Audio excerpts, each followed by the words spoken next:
वज़ीर आला सिंध मुराद अली शाह ने कहा है कि कानून शिकन लोगों को कानून के कटहरे में लाएंगे। दहशतगर्दी के खिलाफ जंग में पुलिस की कुर्बानियां नाकाबिले फरामोश रहीं।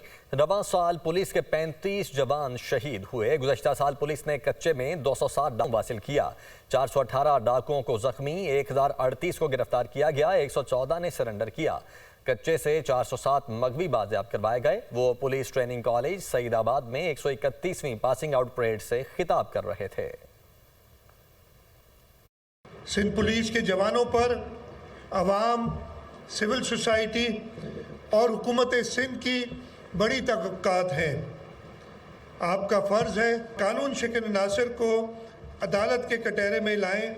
मौजूदा हालात में दहशतगर्दी और जराइम के ख़िलाफ़ सिंध पुलिस ने भरपूर कार्रवाइयाँ की हैं, जिसके नतीजे में 1325 इनकाउंटर किए हैं, जिसमें 207 डाकुओं को, ये कच्चे के ऑपरेशन जो हो रहे थे, 207 डाकुओं को जहन्नुम रसीद किया है हमारे बहादुर सिपाहियों ने।